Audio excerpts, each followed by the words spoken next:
Yumi Japan के एक छोटे से प्रांत में रहता था। वेकेशंस का समय था। सभी बच्चे अपने ग्रैंड पेरेंट्स के घर जा रहे थे। कॉलोनी में उसके साथ खेलने के लिए कोई नहीं बचा था। क्या हुआ? यहाँ अंधेरे में क्यों बैठे हो? एग्जाम्स खत्म हो गए, अब जाओ जी भर के खेलो। नहीं, मैं यहीं ठीक हूँ। मॉम, क्या हमारा कोई गांव नहीं है? क्या हम वेकेशन के लिए नहीं जा सकते? डैड, दादी के घर चलते हैं ना प्लीज। क्या कहा? दादी के यहाँ? कितनी बार समझाया तुम्हें कि हम वहां नहीं जा सकते? हर बार वही जिद लेकर बैठ जाते हो। पापा के गुस्से में चिल्लाकर दिए हुए जवाब से यूमी कांप उठा था। यूमी के बाहर जाने के बाद, जानती हो ना मैं क्यों नहीं जाना चाहता वहां। जो कुछ गांव में हुआ उसके बाद माँ ने यही कहकर मुझे शहर भेजा था कि मैं कभी उस मनहूस गांव की ओर लौट कर ना आऊं। इसी वजह से उस गांव में सिर्फ बुजुर्ग रह गए हैं। कोई भूल कर भी अपने बच्चे को वहां नहीं रखता, क्योंकि वो आज भी इंतजार कर रही है। मैं जानती हूँ, आप शांत हो जाइए। वो अभी बच्चा है, समय आने पर हम उसे सब बताएंगे। मम्मी पापा मुझे कभी दादी से मिलने नहीं ले जाएंगे। 1 घंटे का ही तो रास्ता है। अब तो मैं दादी से मिलकर रहूंगा। किसी ने नहीं सोचा था कि 11 साल का यूमी इतना बड़ा कदम उठा लेगा। उसी शाम बिना किसी को बताए यूमी ने याकोरा गांव जाने वाली बस पकड़ी और गांव जाने के लिए निकल गया। बस से उतरकर गांव के अंदर जाते हुए वो बड़ी उत्सुकता से चारों ओर देख रहा था। ये तो बहुत छोटा सा गांव है। हर तरफ सन्नाटा और ऊंचे ऊंचे पेड़। कोई बच्चा भी नजर नहीं आ रहा। यूमी ने देखा चारों ओर घने पेड़ों से घिरा एक छोटा सा लकड़ी का मकान है, जहां एक बूढ़ी औरत आंगन में बैठी हुई है। दादी माँ, मैं आ गया। क्या तुम यहाँ अचानक कैसे आ गए? तुम्हारे मम्मी पापा कहाँ हैं? उन्होंने तुझे यहाँ आने कैसे दिया?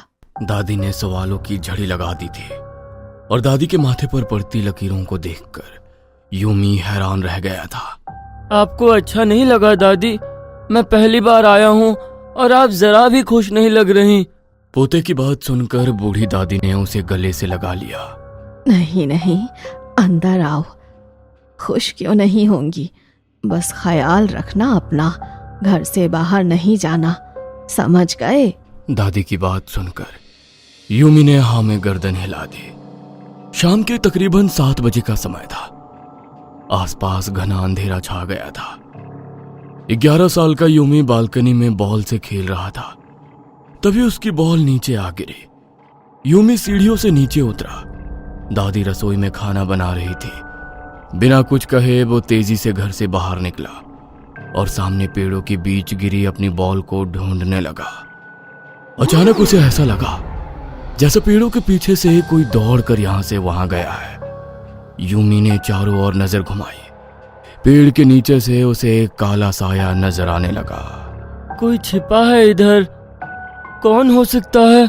यूमी छोटे छोटे कदम बढ़ाते हुए पेड़ के पीछे तक जाता है और जैसे ही वहां पहुंचकर देखता है तो उसे आसपास कोई नजर नहीं आता। कोई भी तो नहीं है।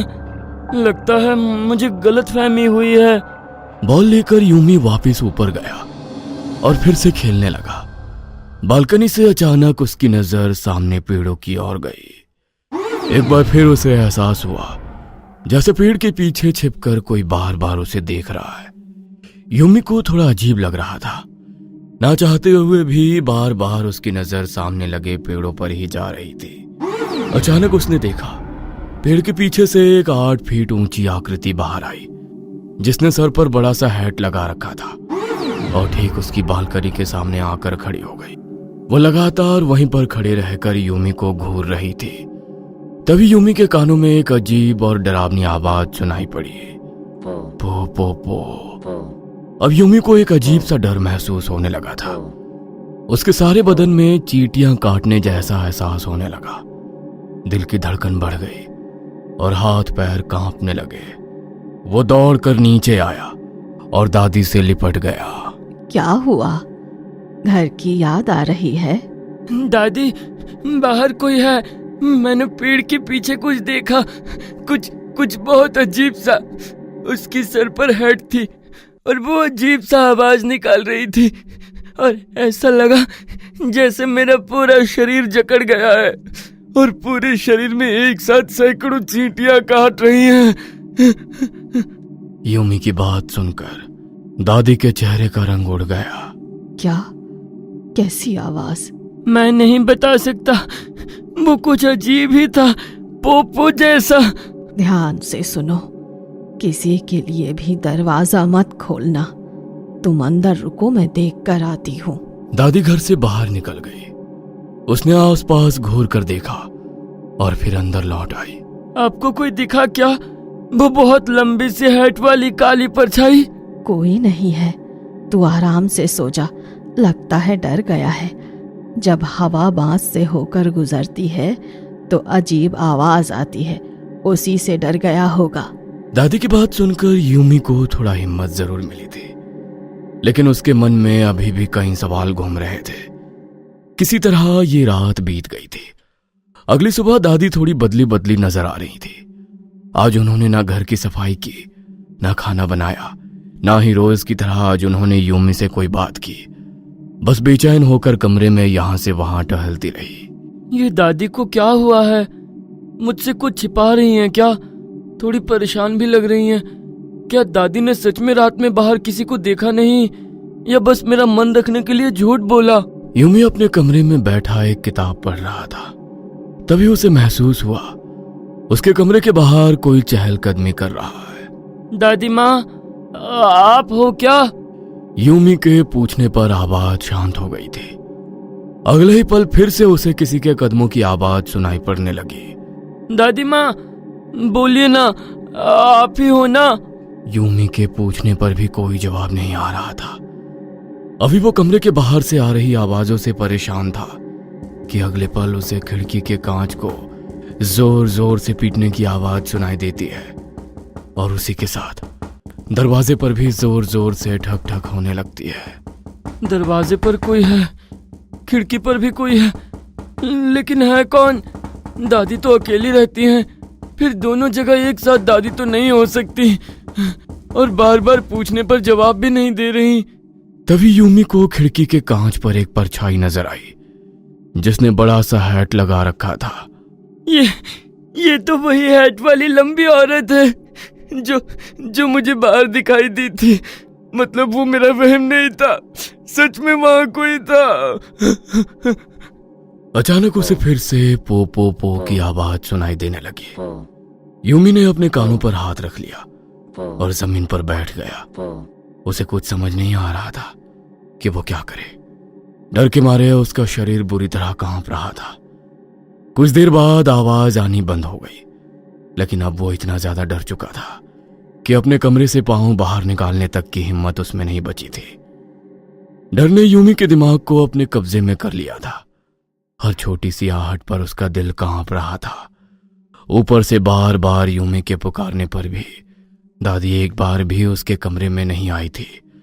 रोते रोते यूमी बिस्तर पर सो गया था।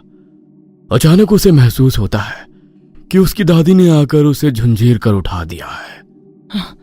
क्या हुआ दादी? चल। दादी ने उसका हाथ पकड़ा और उसे घर से बाहर ले जाने लगी। लेकिन कहाँ? दादी ने उसकी बात का जवाब नहीं दिया और उसे घर ले जाकर एक अंधेरी झोपड़ी में धक्का दे दिया। यूमी जमीन पर गिर पड़ा। जब तक वो खुद को संभाल कर उठ खड़ा हुआ, दादी दरवाजा बंद करके जा चुकी थी। दादी ये कहाँ लाई हो मुझे? एकाएक उसके कानों में फिर से वही पोपो वाली डरावनी आवाज सुनाई देने लगती है। यूमी डर से रोने लगा था। दादी खोलिए ना, दादी मुझे डर लग रहा है दादी। तभी उसे अपने माथे पर कुछ चिपचिपा पदार्थ टपकता हुआ महसूस होता है। वो गर्दन उठाकर देखता है तो उसी छत से उल्टी लटकती एक डरावनी औरत नजर आती है। उसके सर पर हैट थी, चेहरा सफेद और आंखों की जगह गहरे काले गड्ढे थे। यूमी ने अपने हाथों की ओर देखा, वो खून में सने हुए थे। यूमी के मुंह से चीख निकल पड़ती है। अचानक उसकी नींद खुल जाती है। वह पसीने में भीगा हुआ था और दादी उसके मुंह पर पानी के छींटे मार रही थी। ये क्या कर रही हो आप? शोर मत करो वरना वो फिर से आ जाएगी। कौन दादी? वही 8 फुट वाली लंबी औरत, देखा है ना तूने उसे? उसने तुझे पसंद किया है। अब तुझे जाना होगा। दादी मैं कहीं नहीं जा रहा, मुझे बचा लो दादी। आप ये क्या बोल रही हो? अच्छा ठीक है, मैं कुछ करती हूँ।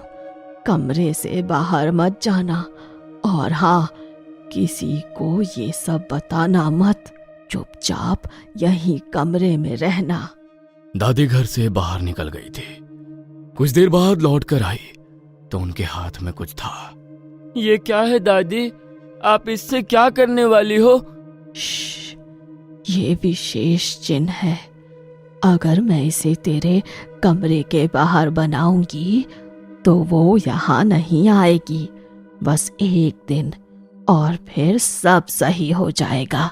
दादी की ठहरी हुई आवाज और पथरीली सी आंखें यूमी को अब अजीब सी उलझन में डाल रही थी। लेकिन वो एक छोटा बच्चा था और इस समय वो खुद को बिल्कुल असहाय महसूस कर रहा था। दादी के सिवा वो और किसी पर भरोसा नहीं कर सकता था, इसलिए जैसा दादी ने कहा उसने वैसा ही किया।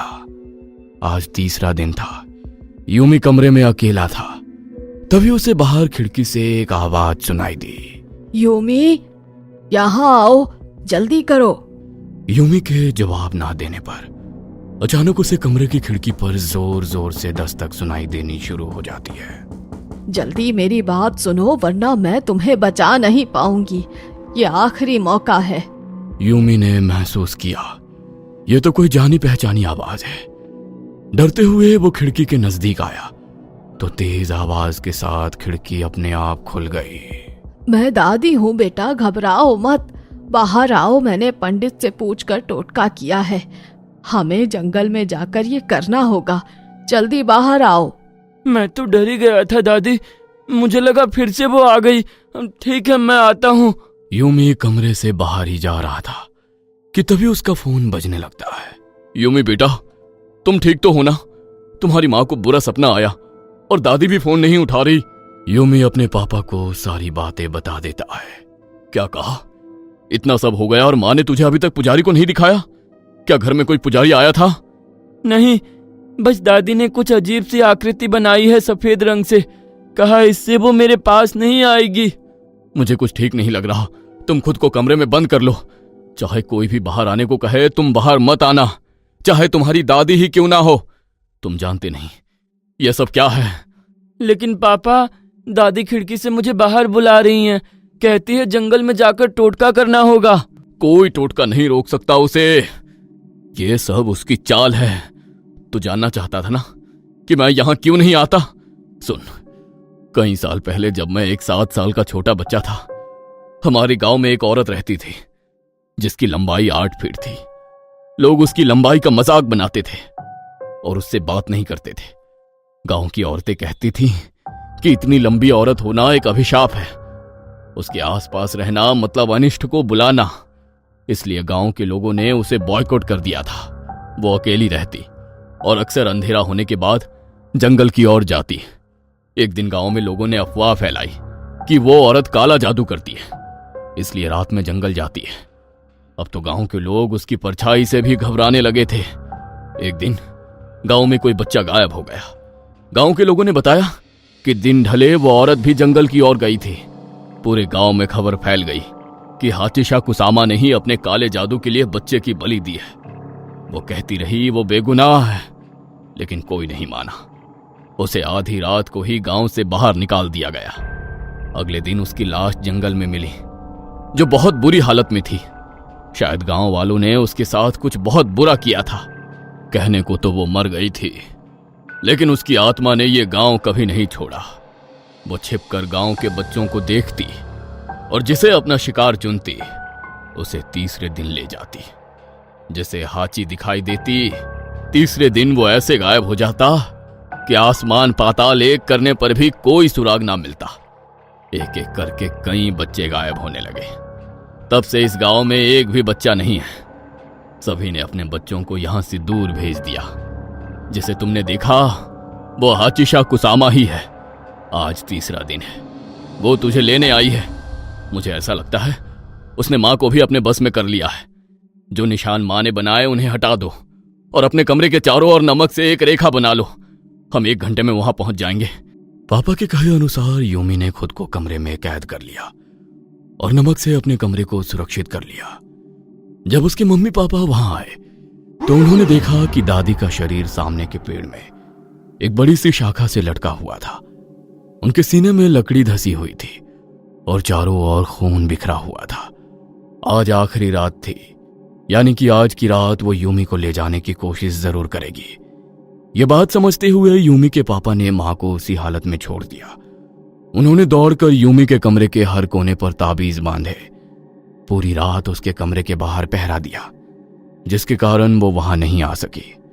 किसी तरह वो डरावनी रात तो बीत गई, लेकिन अगली सुबह दादी के अंतिम संस्कार से पहले ही यूमी को लेकर उसकी मां शहर के लिए निकल गई थी, क्योंकि कहते हैं वो अपने शिकार को लेने वापस जरूर आती है।